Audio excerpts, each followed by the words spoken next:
Hello दोस्तों, आराध्या रस academy के यूट्यूब चैनल में आप सभी का स्वागत है। दोस्तों, राजस्थान राज्य कर्मचारी चयन बोर्ड द्वारा आयोजित चतुर्श्रेणी कर्मचारी भर्ती परीक्षा 2025 के नवीनतम पाठ्यक्रम के अनुसार मॉडल पेपर की टेस्ट सीरीज शुरू की गई थी, जिसमें अपने 64 मॉडल पेपर हैं वो कंप्लीट हो चुके हैं।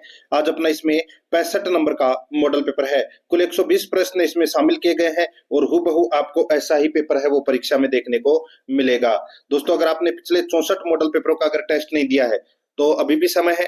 दोस्तों, आप प्लेलिस्ट में जाइए, वहां पे आपको फोल्डर मिल जाएगा, चतुर्थ श्रेणी कर्मचारी मॉडल पेपर के नाम से वहां फोल्डर बना हुआ है। तो आप वहां जाकर पिछले मॉडल पेपर का टेस्ट है वो अवश्य दें। और आराध्या रस एकेडमी के यूट्यूब चैनल को अगर आपने अभी तक सब्सक्राइब नहीं किया तो सब्सक्राइब जरूर करें, बेल आइकन को दबाएं, क्लास को लाइक और अपने दोस्तों के पास में शेयर जरूर करें। तो चलिए दोस्तों, शुरू करते हैं आज का अपना मॉडल पेपर नंबर 65। दोस्तों, टेलीग्राम का जो लिंक है वो आपको डिस्क्रिप्शन में मिल जाएगा, तो आप वहां जाकर टेलीग्राम चैनल से भी जरूर जुड़े।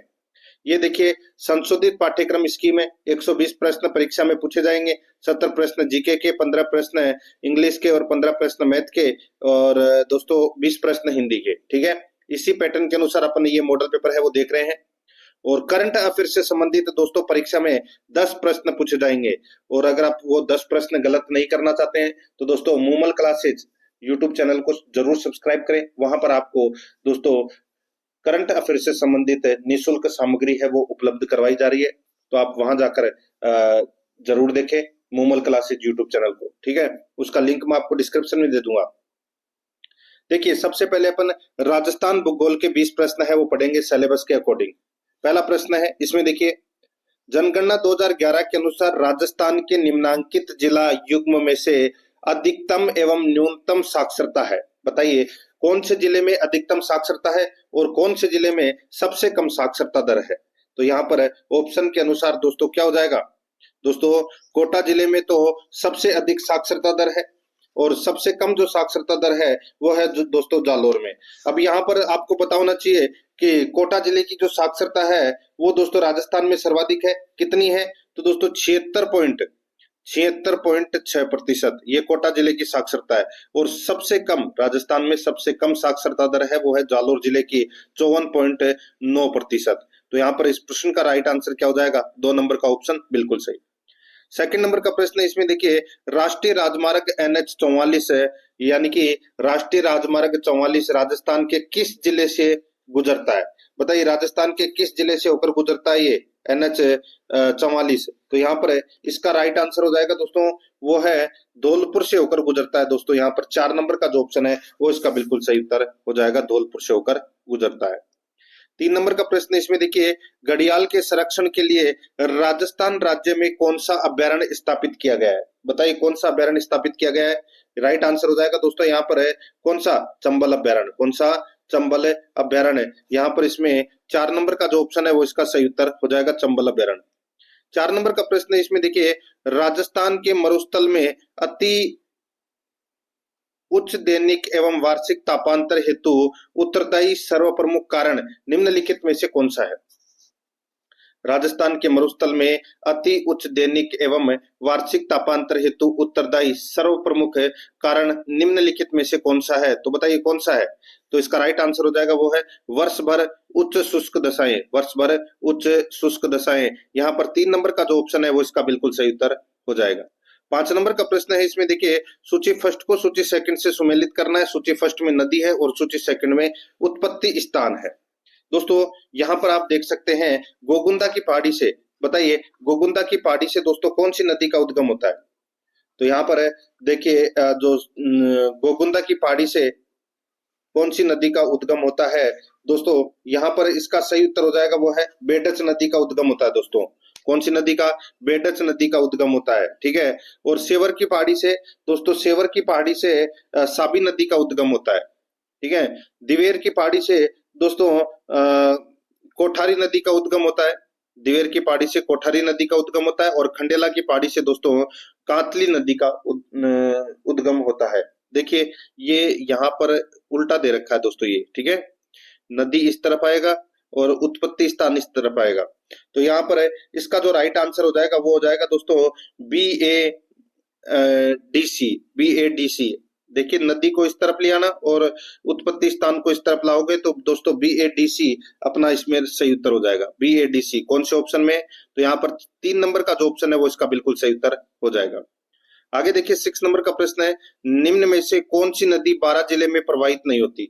बताइए कौन सी नदी बारां जिले में प्रवाहित नहीं होती? तो यहाँ पर इसका राइट आंसर हो जाएगा वो है दोस्तों कुराल। कुराल नदी है ये बारां जिले में प्रवाहित नहीं होती। बारां जिले में दोस्तों कुन्नू नदी, पार्वती नदी और परवन नदी, ये तीनों नदी है वो प्रवाहित होती है। तो यहाँ पर इसमें राइट आंसर 1 नंबर ऑप्शन हो जाएगा। 7 नंबर का प्रश्न इसमें देखिए, सिरोही जिले में तीव्र ढाल युक्त उबड़ खाबड़ पहाड़ियों को स्थानीय भाषा में क्या कहते हैं? सिरोही जिले में तीव्र ढाल युक्त उबड़ खाबड़ पहाड़ियों को स्थानीय भाषा में क्या कहते हैं? तो बताइए स्थानीय भाषा में क्या कहते हैं? तो उसको कहते हैं भाकर। क्या बोलते हैं? भाकर। 2 नंबर का जो ऑप्शन है वो इसका सही उत्तर हो जाएगा भाकर। 8 नंबर का प्रश्न है इसमें देखिए, तारा बालू का स्तूप निम्न में से मुख्यतः राजस्थान के किस जिले में पाए जाते हैं? तारा बालू का स्तूप निम्न में से मुख्यतः राजस्थान के किस जिले में पाए जाते हैं? तो बताइए कौन से जिले में पाए जाते हैं? तो दोस्तों ये जैसलमेर गंगानगर में पाए जाते हैं ये तारा बालू का स्तूप। राइट आंसर हो जाएगा यहाँ पे ए नंबर का जो ऑप्शन है वो सही उत्तर हो जाएगा। 9 नंबर का प्रश्न इसमें देखिए, चित्तौड़गढ़ स्थित विजय स्तंभ पर पहला स्मारक डाक टिकट कब जारी किया गया? तो दोस्तों पहला स्मारक डाक टिकट है वो कब जारी किया गया? तो ये जारी किया गया 1949 में। यहाँ पर ए नंबर का ऑप्शन सही उत्तर हो जाएगा, यानी कि 1 नंबर ऑप्शन। आगे देखिए, कोलायत लिफ्ट नहर का नया नाम क्या है? कोलायत लिफ्ट नहर का नया नाम क्या है? तो दोस्तों इसका नया नाम है डॉक्टर करणी सिंह लिफ्ट नहर। डॉक्टर करणी सिंह लिफ्ट नहर। यहाँ पर 1 नंबर का जो ऑप्शन है वो इसका सही उत्तर हो जाएगा। आगे देखिए 11 नंबर का प्रश्न है, 6 सितंबर 2007 को गठित राजस्थान राज्य आपदा प्रबंधन प्राधिकरण का अध्यक्ष कौन होता है? 6 सितंबर 2007 को गठित राजस्थान राज्य आपदा प्रबंधन प्राधिकरण का अध्यक्ष कौन होता है? तो यहाँ पर इसका राइट आंसर हो जाएगा वो है इसमें दोस्तों मुख्यमंत्री। यहाँ पर 2 नंबर का जो ऑप्शन है वो इसका सही उत्तर हो जाएगा मुख्यमंत्री। 12 नंबर का प्रश्न इसमें देखिए, जयपुर मेट्रो रेल की व्यावसायिक सेवाओं की शुरुआत किस वर्ष में हुई? जयपुर मेट्रो रेल की व्यावसायिक सेवाओं की शुरुआत किस वर्ष में हुई थी? तो दोस्तों ये हुई थी 2015 में। कब हुई थी? 2015 में। तो यहाँ पर इसमें 2 नंबर का जो ऑप्शन है वो इसका सही उत्तर हो जाएगा। नेक्स्ट आगे देखिए दोस्तों, यहाँ पर 13 नंबर का प्रश्न है, राजस्थान में 2011 में भारत की कितनी प्रतिशत जनसंख्या थी? बताइए भारत की कितनी प्रतिशत जनसंख्या राजस्थान में निवास करती है? तो यहाँ पर इसका सही उत्तर हो जाएगा दोस्तों वो है इसमें 5.66% जनसंख्या है वो निवास करती है। तो यहाँ पर इसमें 3 नंबर का ऑप्शन सही उत्तर। आगे देखिए, भाखड़ा नहर परियोजना के बारे में कौन सा कथन सत्य है? कूट भाषा में उत्तर देना है। भाखड़ा नहर परियोजना के बारे में कौन सा कथन सत्य है? तो यहाँ पर देखिए, यह पंजाब, हरियाणा और राजस्थान की संयुक्त परियोजना है। बिल्कुल सही बात है। इससे हनुमानगढ़ जिले को सिंचाई सुविधा प्राप्त होती है। तो दोस्तों ये भी बिल्कुल सही है। राजस्थान का हिस्सा 17.22% है, ये गलत हो जाएगा। दोस्तों इसमें राजस्थान का जो हिस्सा की अगर मैं बात करूं तो दोस्तों राजस्थान का हिस्सा है 15.22%। कितना? 15.22% है ये राजस्थान का हिस्सा है। यह 2.3 लाख हेक्टेयर कृषिगत भूमि को सिंचित करती है। तो ये भी बिल्कुल सही है। तो इसमें सही कथन कौन कौन से है? तो ए, बी और डी कथन है वो दोस्तों इसमें क्या है? सही है, ए, बी, डी। तो यहाँ पर 3 नंबर का जो ऑप्शन है वो इसका बिल्कुल सही उत्तर हो जाएगा, ए, बी, डी। 15 नंबर का प्रश्न इसमें देखिए, निम्नलिखित में से कौन सा सिंचाई परियोजना जिला सुमेलित नहीं है? कौन सा सिंचाई परियोजना जिला सुमेलित नहीं है? तो दोस्तों ये देखिए यहाँ पे गुडा सिंचाई परियोजना है, ये बूंदी में है। बिल्कुल सही बात है। ओराई सिंचाई परियोजना ये चित्तौड़गढ़ में है। बिल्कुल सही बात है। पांचना सिंचाई परियोजना है ये करौली में है, ये भी बिल्कुल सही है। और मानसी वाकल परियोजना यहाँ पर डूंगरपुर है वो गलत दे रखा है। कहां पर है ये? तो दोस्तों ये उदयपुर में है। कहां पर है? उदयपुर में है ये मानसी वाकल परियोजना। तो यहाँ पर इसमें 1 नंबर का जो ऑप्शन है वो इसका बिल्कुल सही उत्तर हो जाएगा। 16 नंबर का प्रश्न इसमें देखिए, आमागढ़ लेपर्ड रिजर्व स्थित है। आमागढ़ लेपर्ड रिजर्व स्थित है। तो दोस्तों ये कहां पर स्थित है बताइए? तो दोस्तों इसका जो राइट आंसर हो जाएगा वो है ये जयपुर में है दोस्तों। कहां पर है? जयपुर में। 4 नंबर का जो ऑप्शन है वो इसका सही उत्तर हो जाएगा। आगे देखिए 17 नंबर का प्रश्न है, राजस्थान के कौन से प्रदेश में एंटीसोल समूह की मृदा पाई जाती है? एंटीसोल समूह की मृदा है ये दोस्तों, ये तो सभी को पता होगा, पश्चिमी राजस्थान में पाई जाती है दोस्तों ये एंटीसोल मृदा। यहाँ पर इसमें 2 नंबर ऑप्शन सही। 18 नंबर का प्रश्न इसमें देखिए, भीम सागर स्थित है दोस्तों, भीम सागर है वो कहाँ पर स्थित है? इसका राइट आंसर हो जाएगा वो है इसमें झालावाड़ में स्थित है दोस्तों ये भीम सागर। यहाँ पर 4 नंबर का जो ऑप्शन है वो इसका सही उत्तर हो जाएगा दोस्तों झालावाड़ में। आगे देखिए, यहाँ पर 19 नंबर का प्रश्न है, निम्नांकित में से कौन सी लूनी नदी की सहायक नदी अरावली पहाड़ियों से उद्गमित नहीं होती है? बताइए, निम्नांकित में से कौन सी लूनी नदी की सहायक नदी अरावली पहाड़ियों से उद्गमित नहीं होती है? तो दोस्तों यहाँ पर इसका राइट आंसर हो जाएगा, ये तो सभी को पता होगा दोस्तों, जो ये जोजड़ी नदी है ये लूनी नदी की दोस्तों ये सहायक नदी है। और दोस्तों ये अरावली की पहाड़ियों से उद्गमित नहीं होती, ये नागौर के पांडलू गांव से होती है इसका उद्गम। यहाँ पर इसमें 3 नंबर का ऑप्शन बिल्कुल सही। आगे देखिए दोस्तों, यहाँ पर इसमें 20 नंबर का प्रश्न है, पवनानुवर्ती बालू का स्तूप राजस्थान के किस जिले में मिलते हैं? यानी कि पवन के दिशा के समानांतर बनने वाले जो बालू का स्तूप है उनको बोलते हैं अनुदैर्घ्य बालू का स्तूप, ठीक है। और ये राजस्थान के किस जिले में मिलते हैं? राइट आंसर हो जाएगा दोस्तों इसमें वो है जैसलमेर में मिलते हैं। यहाँ पर 3 नंबर का ऑप्शन बिल्कुल सही। अब देखिए यहाँ पे दोस्तों भाग 2 के अंदर राजस्थान इतिहास एवं कला संस्कृति से संबंधित है 20 प्रश्न है, वो सिलेबस के अकॉर्डिंग यहाँ पे अपन इसको पढ़ेंगे। यहाँ पर देखिए दोस्तों, यहाँ सूची फर्स्ट को सूची सेकंड से सुमेलित करना है। 21 नंबर के प्रश्न में दोस्तों एक तरफ पर्यटन केंद्र है, दूसरी तरफ जिला है। देखिए यहाँ पे जसवंतगढ़ कहाँ है? तो दोस्तों जोधपुर में। लालगढ़ कहाँ है? बीकानेर में। गागरोन का किला कहाँ है? झालावाड़ में। और पांडुपोल कहाँ है? तो दोस्तों अलवर में। तो दोस्तों यहाँ पर इस प्रश्न का जो राइट आंसर हो जाएगा वो है 3 4 2 1। 3 4 2 1 इसका बिल्कुल सही उत्तर इसमें हो जाएगा। यहाँ पर 3 नंबर का जो ऑप्शन है वो इसका सही उत्तर हो जाएगा। 22 नंबर का प्रश्न इसमें देखिए, निम्नलिखित में से कौन सा लोक नृत्य जालोर जिले का प्रतिनिधित्व करता है? कौन सा लोक नृत्य जालोर जिले का प्रतिनिधित्व करता है? तो यहाँ पर इसका जो सही उत्तर हो जाएगा वो है इसमें कौन सा? बताइए। तो ढोल नृत्य है वो जालोर जिले का दोस्तों प्रतिनिधित्व करता है। 1 नंबर ऑप्शन सही। आगे देखिए दोस्तों, यहाँ पे अनवट, अनोटा, जरा और पोलरा शरीर के किस अंग के आभूषण है? अनवट, अनोटा, जरा और पोलरा शरीर के किस अंग के आभूषण है? यहाँ पर इसमें राइट आंसर हो जाएगा दोस्तों ये पांव के आभूषण है दोस्तों ये, ठीक है, पांव के आभूषण है। 3 नंबर ऑप्शन सही। 24 नंबर का प्रश्न इसमें देखिए, बैलगाड़ी मेले के नाम से कौन सा मेला प्रसिद्ध है? बैलगाड़ी मेले के नाम से कौन सा मेला प्रसिद्ध है? इसका राइट आंसर हो जाएगा वो है शीतला माता मेला। शीतला माता मेला जो बैलगाड़ी मेले के नाम से प्रसिद्ध है। यहाँ पर 3 नंबर का ऑप्शन सही उत्तर हो जाएगा। आगे देखिए 25 नंबर का प्रश्न है, लेमिनाथ बारहमासा के रचयिता है। लेमिनाथ बारहमासा के रचयिता है वो कौन है? तो दोस्तों वो है पलहन। कौन है? पलहन। 3 नंबर का ऑप्शन बिल्कुल सही उत्तर हो जाएगा। आगे देखिए 26 नंबर का प्रश्न है, मदन पराजय पार्श्व यज्ञ किस स्वतंत्रता सेनानी की कृतियां हैं? मदन पराजय पार्श्व यज्ञ किस स्वतंत्रता सेनानी की कृतियां हैं? तो यहाँ पर इसका जो सही उत्तर हो जाएगा वो है दोस्तों इसमें अर्जुन लाल सेठी। यहाँ पर 1 नंबर का जो ऑप्शन है वो इसका सही उत्तर हो जाएगा। 27 नंबर का प्रश्न इसमें देखिए, राजस्थान संघ का निर्माण 25 मार्च 1948 को हुआ। इसमें महाराज प्रमुख किसे बनाया गया था? राजस्थान संघ का निर्माण 25 मार्च 1948 को हुआ। इसमें महाराज प्रमुख किसे बनाया गया था? तो बताइए महाराज प्रमुख किसे बनाया गया था? इसका राइट आंसर हो जाएगा वो है दोस्तों कोटा महाराव को बनाया गया था। कोटा महाराव को बनाया गया था। 3 नंबर ऑप्शन बिल्कुल सही। आगे देखिए, करौली प्रजामंडल की स्थापना किसके द्वारा की गई? दोस्तों करौली प्रजामंडल की जो स्थापना है वो किसके द्वारा की गई? तो इसका सही उत्तर हो जाएगा वो है त्रिलोकचंद माथुर के द्वारा दोस्तों करौली प्रजामंडल की स्थापना की गई थी। 29 नंबर का प्रश्न है, 1932 में राजस्थान का मेव किसान आंदोलन किसके नेतृत्व में प्रारंभ हुआ? बताइए, मेव किसान आंदोलन किसके नेतृत्व में प्रारंभ हुआ? तो यहाँ पर इसका राइट आंसर हो जाएगा वो है डॉक्टर मोहम्मद हादी के नेतृत्व में ये प्रारंभ हुआ था। 1 नंबर का ऑप्शन बिल्कुल सही।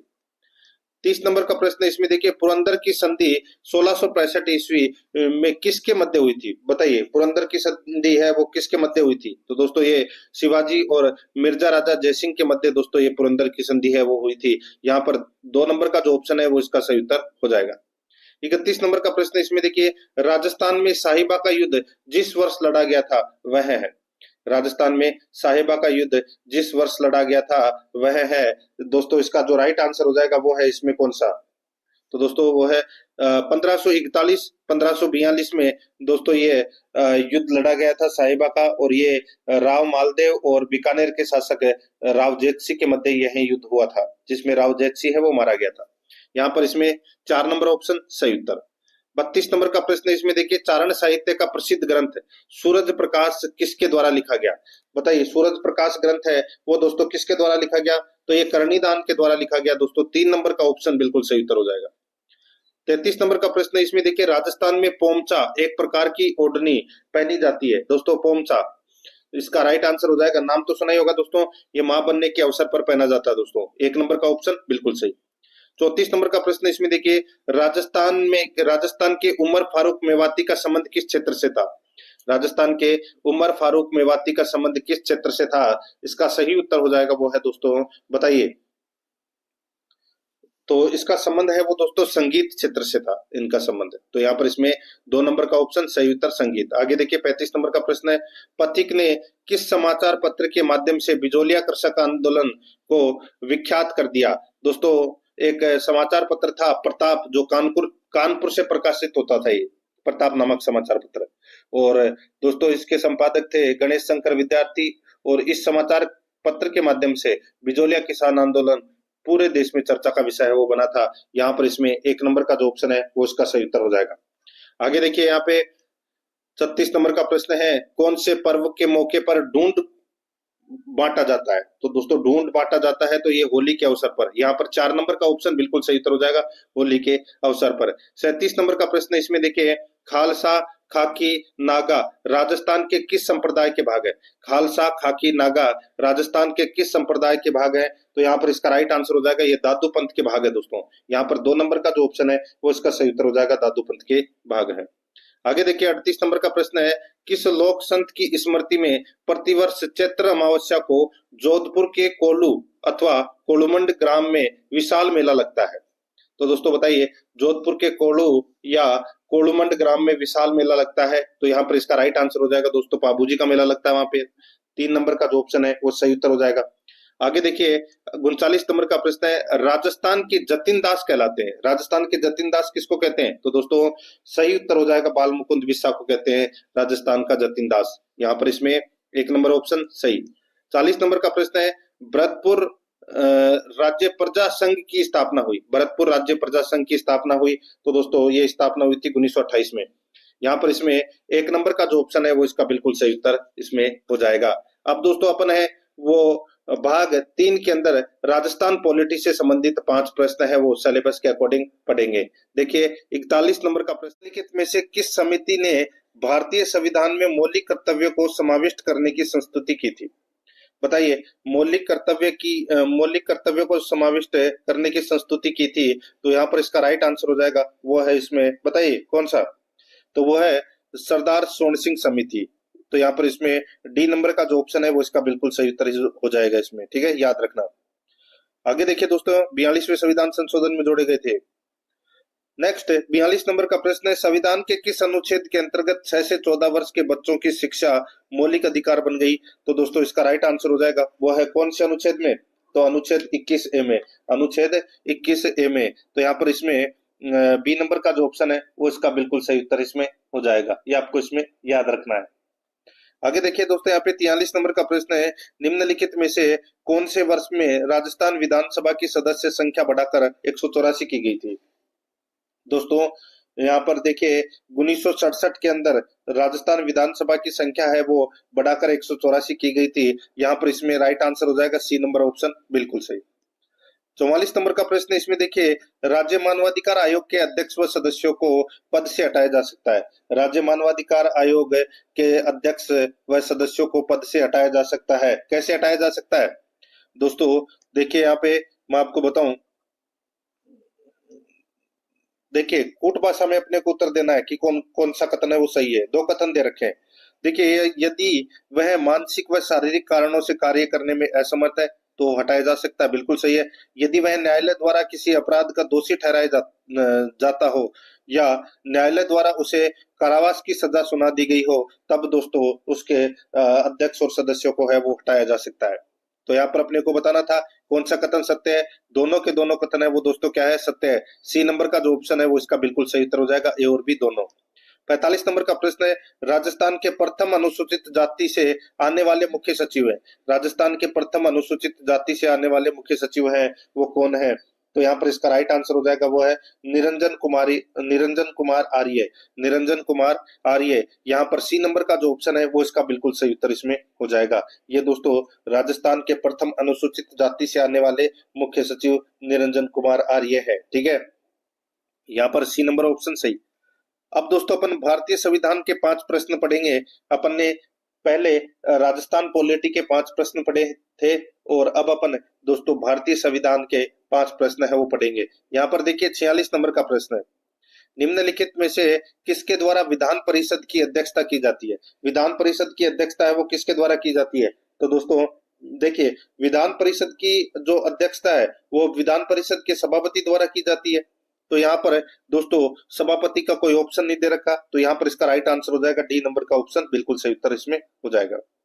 नेक्स्ट आगे देखिए दोस्तों, यहाँ पे 47 नंबर का प्रश्न है, निम्नलिखित कथनों में से असत्य कथन का अपने को क्या करना है, चयन करना है कि कौन सा इसमें असत्य कथन है। ठीक है दोस्तों, यहाँ पर देखिए उच्च न्यायालय का न्यायाधीश सेवानिवृत्ति के बाद उच्च न्यायालयों में अधिवक्ता के रूप में सेवा नहीं दे सकते जहां उन्होंने न्यायाधीश के रूप में सेवा दी है। तो दोस्तों ये कथन है वो दोस्तों बिल्कुल सही बात है। अनुच्छेद 220 में ये प्रावधान किया गया है, बिल्कुल सही कथन है। आगे देखिए, न्यायाधीश सेवानिवृत्ति के बाद चुनाव नहीं लड़ सकते, तो दोस्तों लड़ सकते हैं। तो यहाँ पर इसमें राइट आंसर क्या हो जाएगा दोस्तों? देखिए बी नंबर का जो ऑप्शन है वो अपना इसमें क्या है, असत्य कथन है। दोस्तों एक उदाहरण मैं आपको बताऊं तो दोस्तों उत्तराखंड उच्च न्यायालय के पूर्व न्यायाधीश जिनका नाम था विजय बहुगुणा, ठीक है, वो दोस्तों राज्य के पहले और एकमात्र मुख्यमंत्री है जो उच्च न्यायालय में न्यायाधीश भी रह चुके हैं। और भी हैं दोस्तों, कई है। तो यहाँ पर इसका राइट आंसर क्या हो जाएगा? बी नंबर का कथन है वो क्या है, असत्य है। तो यहाँ पर इसमें बी नंबर का ऑप्शन बिल्कुल सही।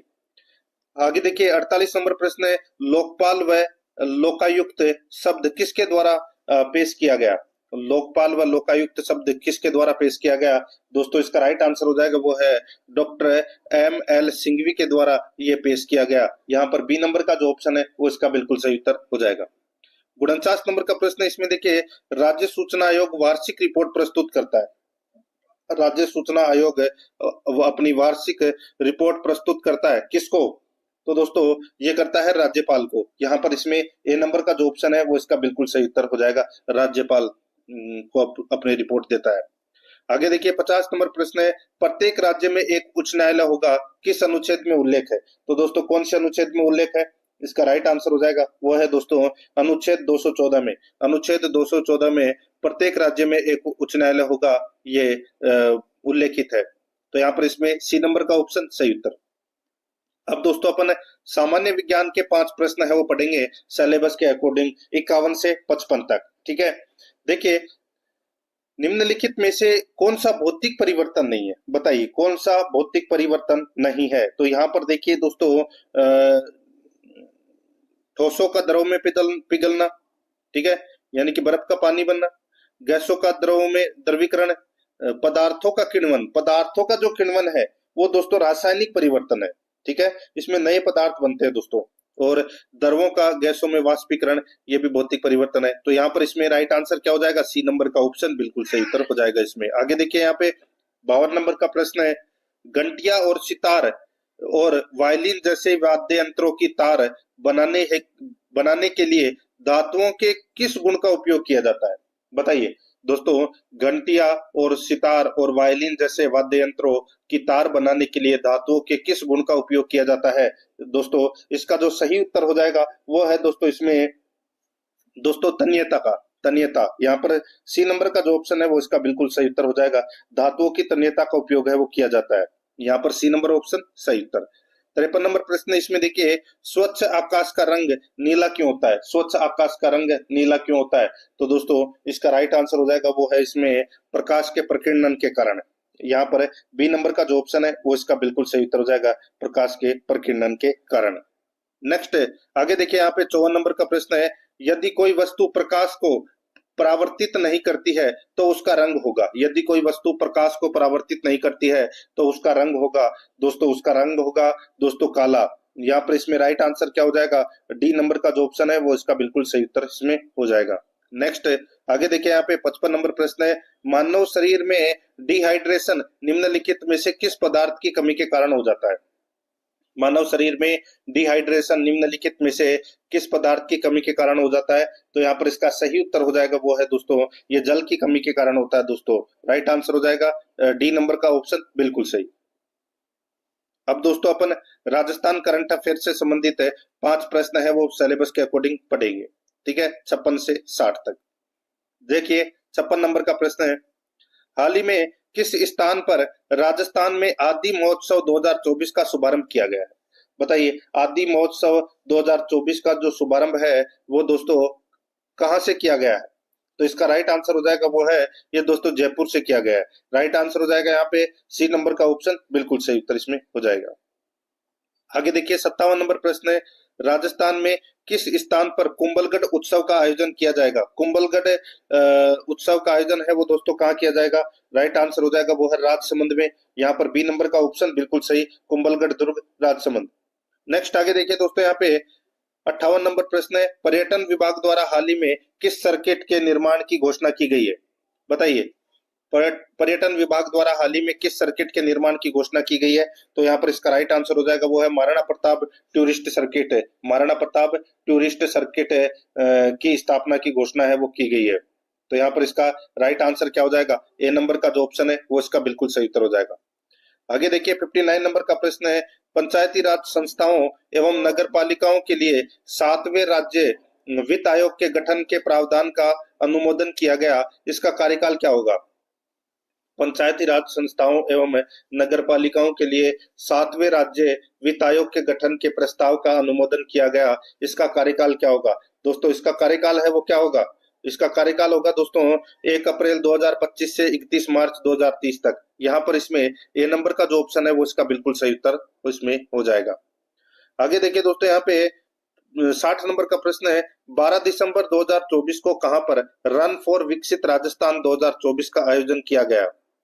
बताइए, 12 दिसंबर 2024 को कहां पर रन फॉर विकसित राजस्थान 2024 का आयोजन किया गया? तो यहाँ पर इसका राइट आंसर हो जाएगा वो है दोस्तों इसमें ये जयपुर में किया गया दोस्तों। इसका आयोजन स्थल कौन सा था? जयपुर। तो यहाँ पर इसमें ए नंबर का जो ऑप्शन है वो इसका बिल्कुल सही उत्तर इसमें हो जाएगा, ये आपको इसमें याद रखना है।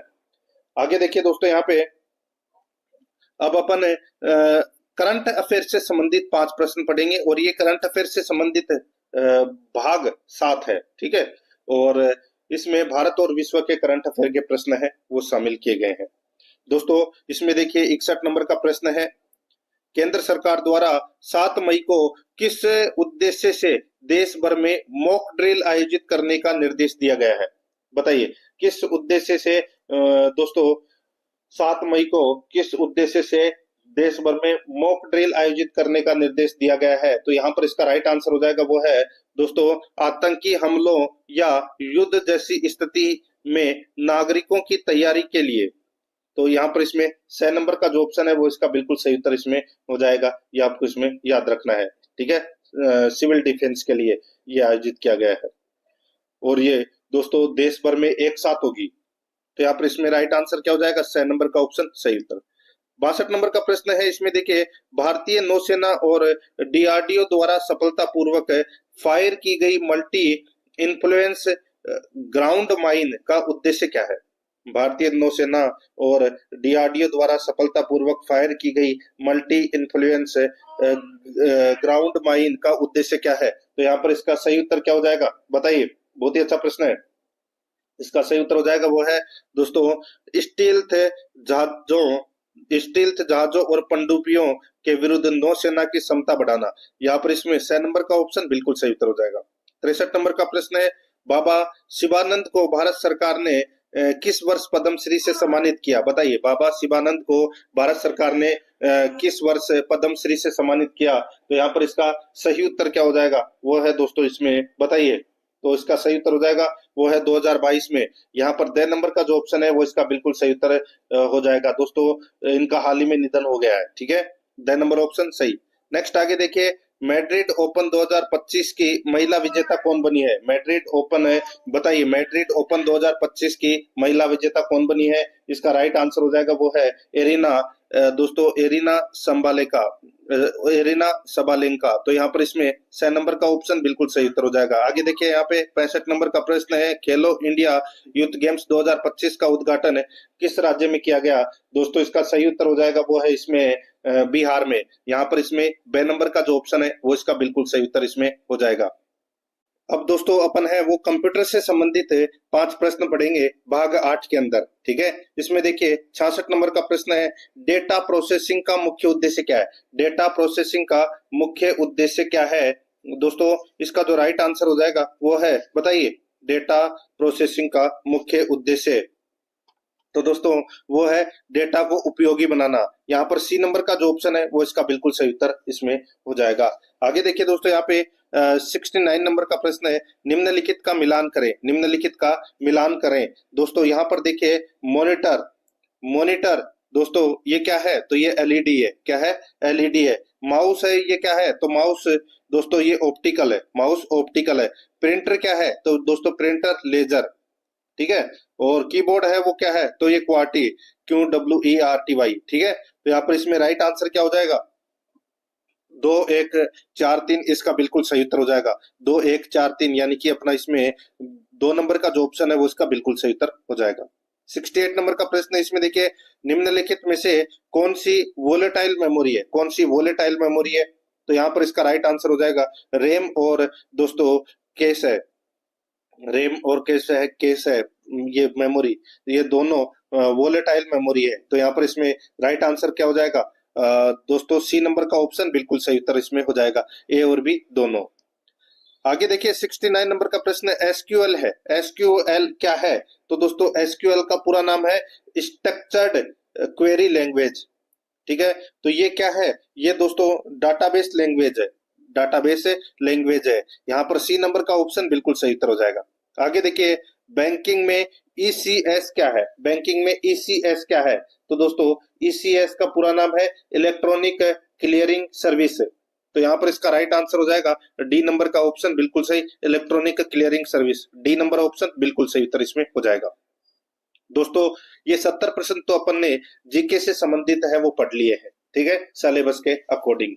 अब अपन दोस्तों यहाँ पे 20 प्रश्न हिंदी के, 15 प्रश्न इंग्लिश ग्रामर के और 15 प्रश्न है वो मैथ से संबंधित पढ़ेंगे। दोस्तों आराध्या रेस एकेडमी के यूट्यूब चैनल को अगर आपने अभी तक सब्सक्राइब नहीं किया तो एक बार सभी के सभी मित्र हैं वो चैनल को जरूर सब्सक्राइब करें, बेल आइकन को दबाएं ताकि नोटिफिकेशन है वो दोस्तों आप सभी के पास में निरंतर पहुंचता रहे। और क्लास को लाइक नहीं किया तो दोस्तों एक बार सभी के सभी मित्र हैं वो क्लास को लाइक जरूर करें।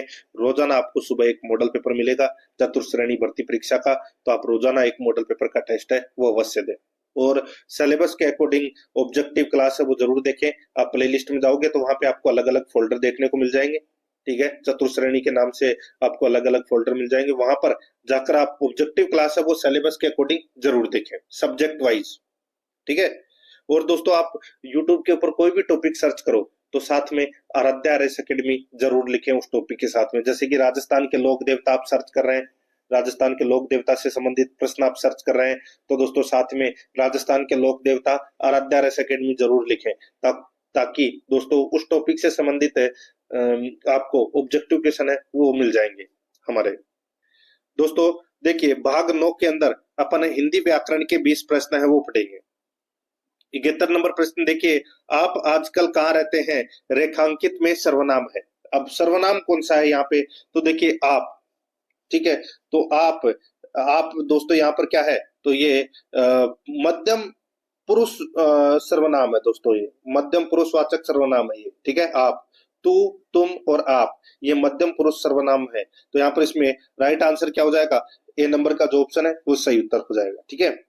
नेक्स्ट आगे देखिए दोस्तों, यहाँ पे 72 नंबर का प्रश्न है, निम्नलिखित में से आकाश का पर्यायवाची शब्द नहीं है। आकाश का पर्यायवाची शब्द कौन सा नहीं है, वो अपने को यहाँ पर बताना है। देखिए, व्योम है, फलक है, अब्र है, लेकिन विभु नहीं है। तो यहाँ पर इसमें बी नंबर का जो ऑप्शन है वो इसका बिल्कुल सही उत्तर हो जाएगा, विभु। 73 नंबर प्रश्न इसमें देखिए दोस्तों, पश्म, चिक्कुर, कुंतल किसके पर्यायवाची शब्द है? दोस्तों बताइए, पश्म, चिक्कुर, कुंतल किसके पर्यायवाची शब्द है? इसका राइट आंसर हो जाएगा वो है दोस्तों ये केस के पर्यायवाची शब्द है, केस के। यहाँ पर ए नंबर का ऑप्शन बिल्कुल सही उत्तर हो जाएगा, केस के। नेक्स्ट आगे देखिए दोस्तों, यहाँ पे 74 नंबर का प्रश्न है, निम्नलिखित में से किस विकल्प में विलोम शब्द अशुद्ध है? विलोम शब्द अशुद्ध किसमें है? दोस्तों यहाँ पर देखिए दोस्तों, यथेष्ट, कम, यथेष्ट, कम, ठीक है, विलोम शब्द अशुद्ध है। तो दोस्तों यहाँ पर देखिए बिल्कुल सही बात है, मानवता, नृशंसता बिल्कुल सही है। यौवन वृद्ध, यौवन वृद्ध, तो दोस्तों यहाँ पर यौवन का जो विलोम शब्द हो जाएगा वो हो जाएगा दोस्तों वार्धक्य, ठीक है, वार्धक्य हो जाएगा, ठीक है।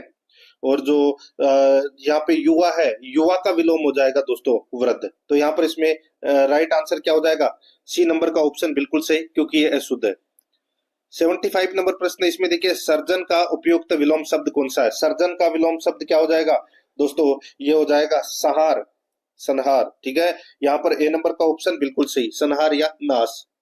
नेक्स्ट आगे देखिए, 76 नंबर प्रश्न है, सामाजिक मान मर्यादा के विपरीत कार्य करने वाला वाक्यांश के लिए उपयुक्त एक शब्द होगा। सामाजिक मान मर्यादा के विपरीत कार्य करने वाला वाक्यांश के लिए उपयुक्त एक शब्द होगा दोस्तों, इसका राइट आंसर हो जाएगा वो है वामाचारी। क्या हो जाएगा? वामाचारी। बी नंबर का जो ऑप्शन है वो इसका बिल्कुल सही उत्तर हो जाएगा, वामाचारी, ठीक है। नेक्स्ट आगे देखिए दोस्तों, यहाँ पे 77 नंबर प्रश्न है, इसमें देखिए, प्रणतपाल शब्द के लिए उपयुक्त वाक्यांश का चयन कीजिए। प्रणतपाल शब्द के लिए उपयुक्त वाक्यांश का चयन कीजिए। दोस्तों इसका राइट आंसर क्या हो जाएगा? वो है शरणागत की रक्षा करने वाला। शरणागत की रक्षा करने वाला वो होता है दोस्तों प्रणतपाल। यहाँ पर इसमें बी नंबर का जो ऑप्शन है वो इसका बिल्कुल सही उत्तर हो जाएगा। आगे देखिए 78 नंबर प्रश्न है, आजीवन ब्रह्मचर्य का व्रत लेने वाला वाक्यांश के लिए उपयुक्त एक शब्द कौन सा है? आजीवन ब्रह्मचर्य का व्रत लेने वाला वाक्यांश के लिए उपयुक्त एक शब्द कौन सा है? राइट आंसर हो जाएगा वो है नैष्ठिक। यहाँ पर ए नंबर का जो ऑप्शन है वो इसका बिल्कुल सही उत्तर हो जाएगा, नैष्ठिक। आगे देखिए 79 नंबर प्रश्न है, निम्नलिखित में से किस समानार्थक शब्द का आशय है पहले से ही विद्यमान किसी वस्तु की खोज? निम्नलिखित में से किस समानार्थक शब्द का आशय है पहले से ही विद्यमान किसी वस्तु की खोज? तो यहाँ पर इसका राइट आंसर हो जाएगा दोस्तों वो है इसमें अन्वेक्षण, अन्वेक्षण। तो यहाँ पर इसमें राइट आंसर हो जाएगा सी नंबर का ऑप्शन बिल्कुल सही। नेक्स्ट आगे देखिए, निम्नलिखित में से किस विकल्प में सभी शब्द शुद्ध है? किस विकल्प में सभी शब्द शुद्ध है? दोस्तों यहाँ पर देखिए, संदीपनी और सम्यक ज्ञान, ये दोस्तों क्या है? शुद्ध शब्द है। यहाँ पर बी नंबर का जो ऑप्शन है वो इसका बिल्कुल सही उत्तर इसमें हो जाएगा। आगे देखिए 81 नंबर प्रश्न है, निम्नलिखित में से किस विकल्प में विलोम युग्म अशुद्ध है? विलोम युग्म अशुद्ध है। यहाँ पर देखिए हर्ष, वेदना, दोस्तों हर्ष का विलोम हो जाएगा शोक। क्या हो जाएगा? शोक या खेद, ठीक है। तो यहाँ पर वेदना है वो गलत दे रखा है। ए नंबर का ऑप्शन अपना इसमें क्या हो जाएगा? राइट आंसर हो जाएगा, पहला ही अशुद्ध है, ठीक है। बाकी इसमें अनुकूल, प्रतिकूल, ग्राह्य, त्याज्य, ऐहिक, पारलौकिक, ये बाकी इसमें सारे सही दे रखे हैं। ए नंबर ऑप्शन सही। 82 नंबर प्रश्न इसमें देखिए, प्राज्ञ शब्द किसका पर्यायवाची है? प्राज्ञ शब्द किसका पर्यायवाची है? दोस्तों इसका राइट आंसर हो जाएगा, ये पर्यायवाची है किसका? तो ये विद्वान का। यहाँ पर सी नंबर का ऑप्शन बिल्कुल सही उत्तर हो जाएगा। 83 नंबर प्रश्न है, निम्नलिखित में से शुद्ध शब्द है, तो शुद्ध शब्द कौन सा है? दोस्तों इसमें देखिए निर्दय, ठीक है, निर्दय शब्द है वो दोस्तों क्या है? शुद्ध शब्द है। यहाँ पर बी नंबर ऑप्शन बिल्कुल सही। आगे देखिए, निम्न में से किस विकल्प में सभी शब्द विदेशी उपसर्ग से बने? विदेशी उपसर्ग से शब्द कौन से बने? यहाँ पर देखिए बखूबी और नेक नाम, ठीक है। तो बखूबी और नेक नाम में दोस्तों विदेशी उपसर्ग लगा हुआ है। यहाँ पर इसमें राइट आंसर हो जाएगा ए नंबर का ऑप्शन सही उत्तर। 85 नंबर का प्रश्न इसमें देखिए, नवेश्वरीय का सही संधि विच्छेद है। नवेश्वरीय का सही संधि विच्छेद क्या है? तो दोस्तों नव प्लस ऐश्वर्य, इसमें वृद्धि संधि का प्रयोग हुआ है। तो यहाँ पर इसमें राइट आंसर क्या हो जाएगा, ए नंबर का जो ऑप्शन है वो इसका बिल्कुल सही। नेक्स्ट आगे देखिए दोस्तों, यहाँ पे निम्नलिखित में से किस विकल्प में वर्दी संधि का उदाहरण है। वर्दी संधि का उदाहरण दोस्तों किस में है, यहाँ पर जहां पर भी आपको डबल मात्रा दिख जाए, ठीक है, उसमें क्या है दोस्तों, वर्दी संधि है। तो टिकेत में तो है ही, ठीक है, और ये गंगे इसमें भी डबल मात्रा है दोस्तों, एक मात्रा इसमें गलत हो जाएगा, ठीक है, और महेश्वरी में भी दोस्तों डबल मात्रा है, एक एक मात्रा इसमें दे रखी है। तो यहाँ पर इन सभी के अंदर क्या है, वर्दी संधि है। तो यहाँ पर इसमें डी नंबर का जो ऑप्शन है वो इसका बिल्कुल सही उत्तर हो जाएगा। आगे देखिए, वितेषणा शब्द का सही संधि विच्छेद होगा। वितेषणा शब्द का सही संधि विच्छेद क्या होगा, तो दोस्तों वित प्लस एषणा, इसमें भी दोस्तों वर्दी संधि का प्रयोग हुआ है। इसमें भी दोस्तों तय के ऊपर दो मात्रा आएगी, इसमें प्रश्न में एक मात्रा दे रखी है, ठीक है। यहाँ पर इसका राइट आंसर क्या हो जाएगा, वो है दोस्तों सी नंबर का जो ऑप्शन है वो इसका बिल्कुल सही। नेक्स्ट आगे देखिए, यहाँ पे देखिए अध्याहरण के लिए उपयुक्त वाक्यांश होगा। अध्याहरण के लिए उपयुक्त वाक्यांश क्या होगा, तो वो है ज्ञात या कल्पित तथ्यों के आधार पर लिया गया निर्णय, वो होता है दोस्तों अध्याहरण। यहाँ पर ए नंबर का ऑप्शन बिल्कुल सही। 89 नंबर प्रश्न है, इसमें देखिए किस क्रमांक में दोस्तों, किस क्रमांक में आईपीएसओ फैक्टो अंग्रेजी परिभाषिक शब्द का सही हिंदी समकक्ष शब्द लिखा हुआ है। तो यहाँ पर इसका राइट आंसर हो जाएगा, वो है, इसका मतलब होता है स्वतः, क्या होता है, स्वतः। तो यहाँ पर इसमें डी नंबर का ऑप्शन बिल्कुल सही उत्तर हो जाएगा। आगे देखिए 90 नंबर का प्रश्न है, कार्यालयी पत्र का मसौदा लिखते हुए सबसे पहले किसका उल्लेख किया जाता है। तो सबसे पहले किसका उल्लेख किया जाता है, तो दोस्तों अपने स्थान का उल्लेख है वो किया जाता है। यहाँ पर इसमें डी नंबर का जो ऑप्शन है वो इसका बिल्कुल सही उत्तर इसमें हो जाएगा। अब दोस्तों अपन भाग 10 के अंदर इंग्लिश ग्रामर के 15 प्रश्न है वो सिलेबस के अकॉर्डिंग पढ़ेंगे, ठीक है। यहाँ पर देखिए दोस्तों 91 नंबर का प्रश्न है, fill in the blank, fill in the blank, खालिस्तान भरना है। She to school every day, she to school every day, बताइए खालिस्तान में क्या आएगा दोस्तों, इसमें आएगा she goes to school every day. यहाँ पर बी नंबर का ऑप्शन बिल्कुल सही।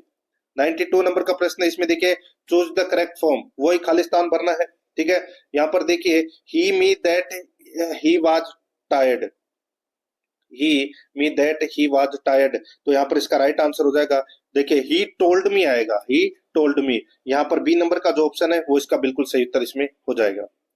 नेक्स्ट आगे देखिए, वापस दोस्तों खालिस्तान भरना है, fill in the blank with passive voice, खालिस्तान भरना है, ठीक है। यहाँ पर देखिए the cake by the baker, दोस्तों इसका राइट आंसर क्या हो जाएगा, वो है इसमें दोस्तों, इसमें आ जाएगा the cake was baked bye the baker. तो यहाँ पर इसमें बी नंबर का जो ऑप्शन है वो इसका बिल्कुल सही उत्तर हो जाएगा। आगे देखिए choose the active voice, choose the active voice, इसमें देखिए the match was won by over team, the match was won by over team. तो यहाँ पर इसका राइट आंसर हो जाएगा, वो है, इसका एक्टिव वॉइस बनेगा दोस्तों over team won the match. यहाँ पर बी नंबर का ऑप्शन बिल्कुल सही। 95 नंबर प्रश्न, इसमें देखिए fill in with direct speech, fill in with indirect speech, ठीक है, इनडायरेक्ट स्पीच है दोस्तों। यहाँ पर देखिए she said I am living now, she said I am living now. तो दोस्तों इसका राइट आंसर क्या हो जाएगा, इसका हो जाएगा दोस्तों, देखिए आई एम लिविंग है, ये प्रेजेंट कंटिन्यूअस टेंस है दोस्तों, ठीक है। तो यहाँ पर इसका दोस्तों इनडायरेक्ट स्पीच बनेगा, वो है she said that she was living then. तो यहाँ पर इसमें ए नंबर का ऑप्शन बिल्कुल सही उत्तर इसमें हो जाएगा। आगे देखिए 96 नंबर प्रश्न है, चेंज इनटू इनडायरेक्ट स्पीच। इसके अंदर देखिए he said to her please wait for me, he said to her please wait for me. तो यहाँ पर इसका राइट आंसर हो जाएगा he requested her to wait for him. यहाँ पर ए नंबर का ऑप्शन बिल्कुल सही उत्तर हो जाएगा। 97 नंबर प्रश्न, इसमें देखिए transform to assertive, transform to assertive, इसमें देखिए isn't it a great idea, isn't it a great idea. तो यहाँ पर इसका राइट आंसर हो जाएगा, वो है it is a great idea. यहाँ पर ए नंबर का ऑप्शन बिल्कुल सही।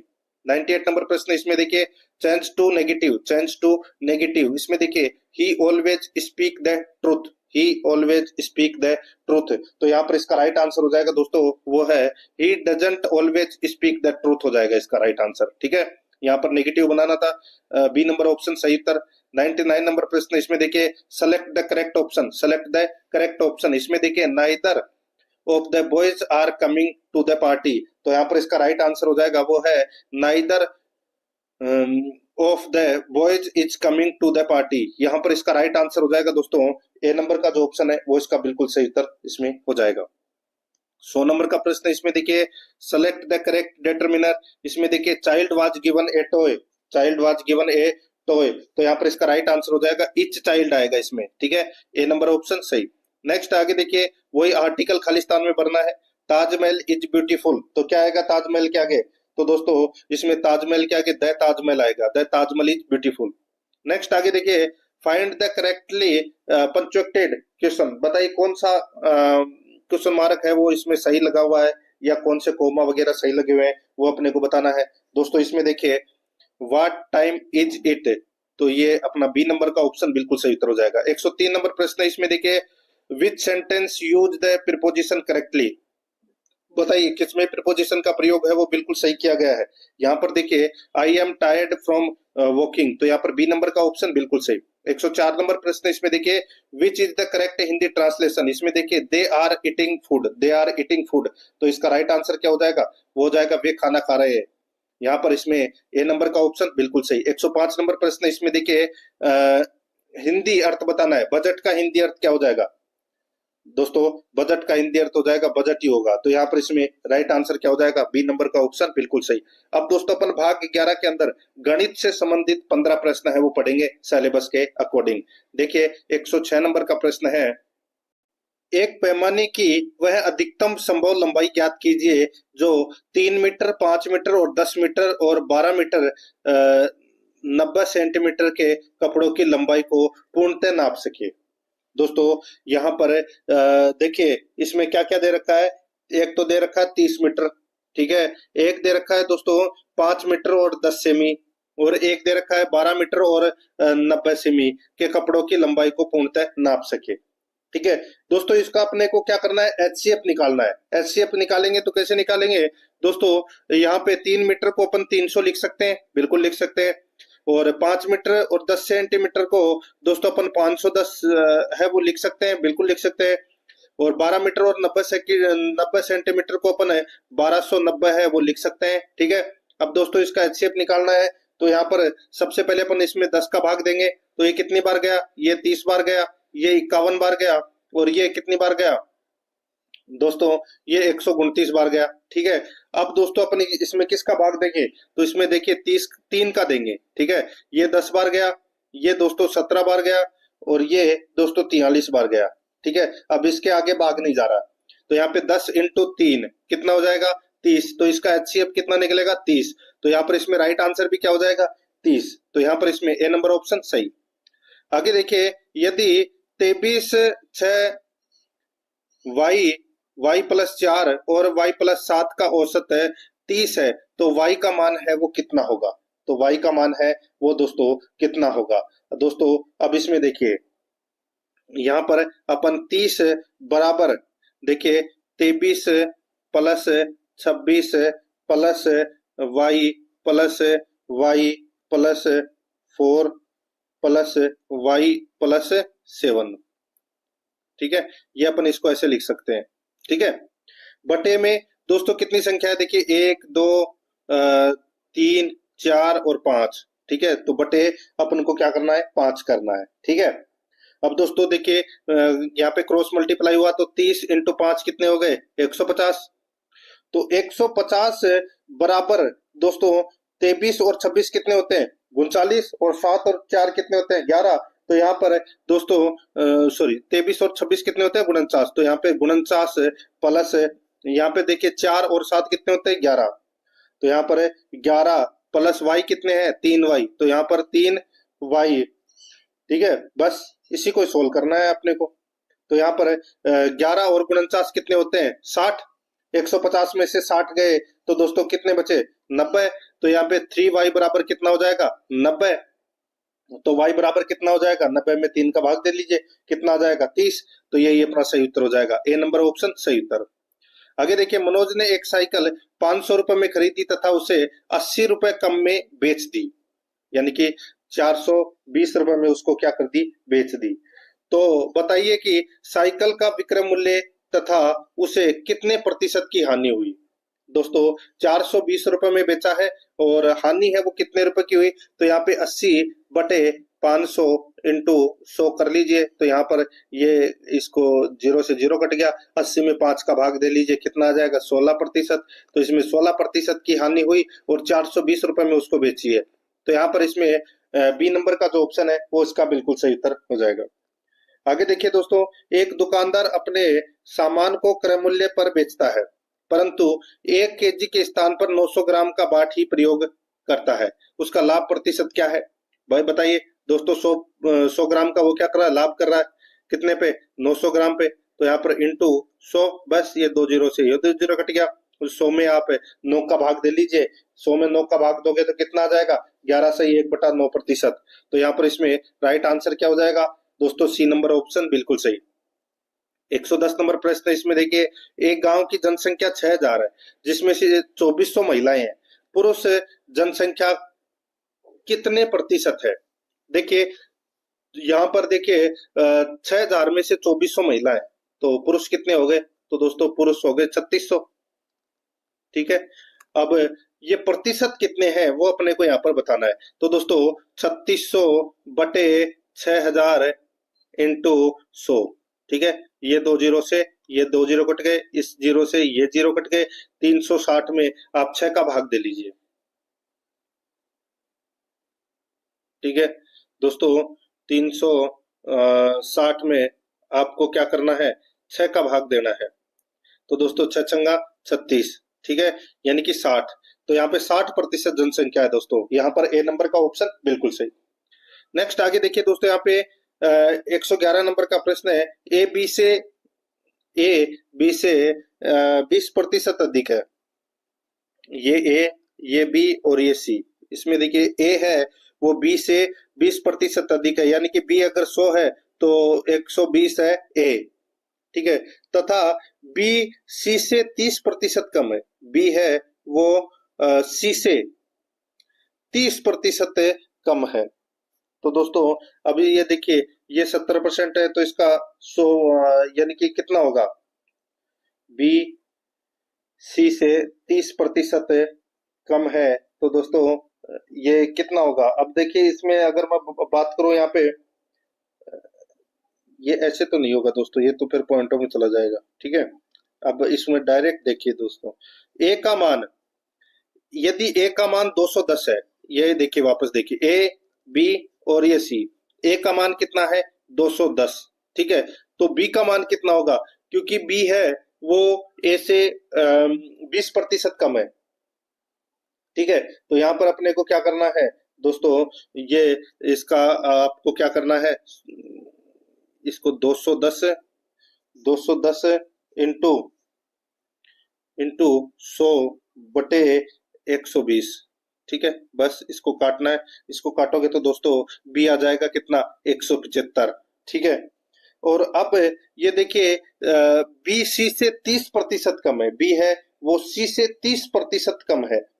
तो यानी कि दोस्तों 175 इंटू 100/70 करोगे तो कितना आ जाएगा, ये 250 आ जाएगा। तो ये कितना आ जाएगा 250। तो यहाँ पर सी का मान क्या है, तो सी का मान है 250। तो यहाँ पर इसमें बी नंबर ऑप्शन बिल्कुल सही उत्तर हो जाएगा। आगे देखिए, 3680 पर 4% साधारण ब्याज की दर 2.5 साल में कितना ब्याज प्राप्त होगा, बताइए। अब इसमें दोस्तों मूलधन आपको दे रखा है, दर आपको दे रखा है, समय आपको दे रखी है। तो दोस्तों वही मूलधन इंटू दर इंटू समय बटे 100, ये वाला सूत्र लगाना है। तो यहाँ पर दोस्तों 3680 इंटू 4 इंटू 2.5/100, बस काट लीजिए इसको। इसको आप काटोगे तो दोस्तों 4 इंटू 2.5 करोगे तो कितना आ जाएगा 10, ठीक है, कितना आ जाएगा 10। तो यहाँ पे 3680 इंटू 10/100, तो ये जीरो से ये जीरो कट गया, इस जीरो से ये जीरो कट गया, बचा कितना 368। तो यहाँ पर इसमें ए नंबर का ऑप्शन बिल्कुल सही उत्तर हो जाएगा। 113 नंबर का प्रश्न, इसमें देखिए, एक धनराशि 20% चक्रवर्ती ब्याज की दर से 2 वर्ष के लिए उधार दी गई। यदि वर्ष के अंत में कुल प्राप्त धन 4860 हो तो मूलधन कितना होगा, तो मूलधन कितना होगा वो अपने को यहाँ पर बताना है।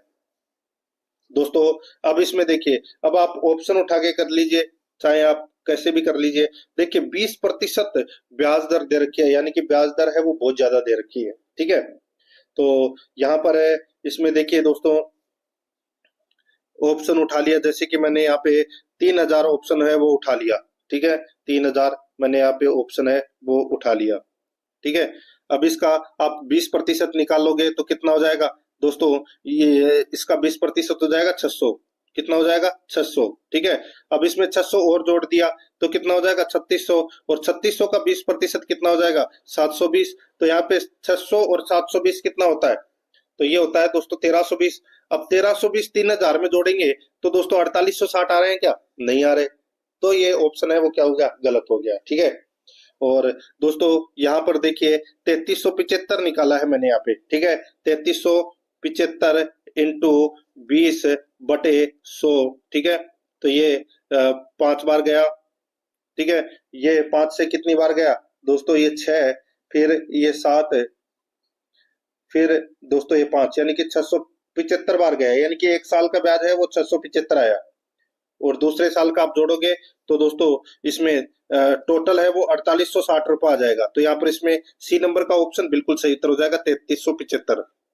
आगे देखिए, यदि x अनुपात y बराबर 3:1 है, ठीक है, x y और ये z, तो यहाँ पर इसका अनुपात दे रखा है 3:1 है, और y और z का दे रखा है दोस्तों 3:4, ठीक है। अब दोस्तों यहाँ पर देखिए x और z का मान है वो अपने को क्या करना है, ज्ञात करना है। x और z का मान है वो दोस्तों ज्ञात करना है। तो यहाँ पर देखिए दोस्तों 3, इसका तो 3 हो जाएगा, इसका हो जाएगा दोस्तों ये 3 × 3 यानी कि 9, और इसका हो जाएगा दोस्तों,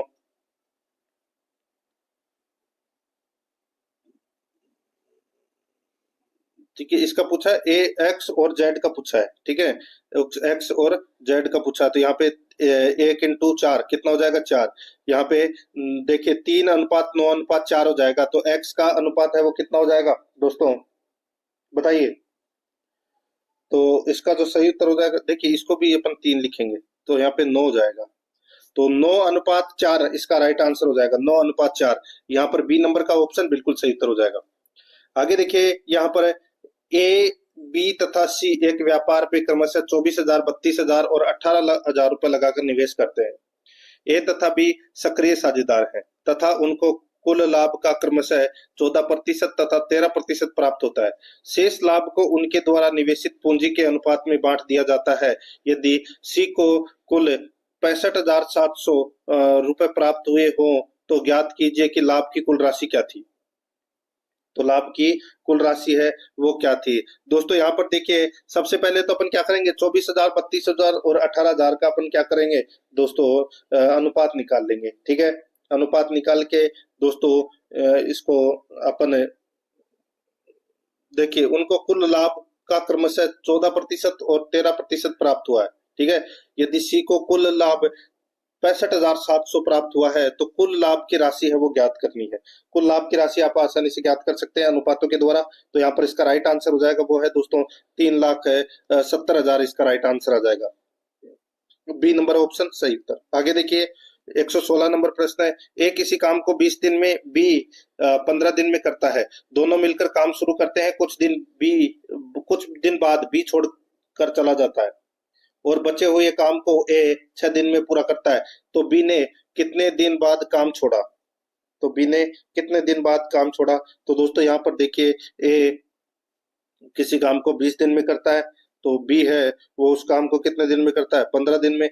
दोनों का दोस्तों अपन को क्या निकालना है, एचसीएफ कितना आ जाएगा 60, ठीक है। तो यहाँ पर 15 चौके 60, यहाँ पे 4 बी, और ये हो जाएगा दोस्तों 60 में कितनी बार गया, 3 बार।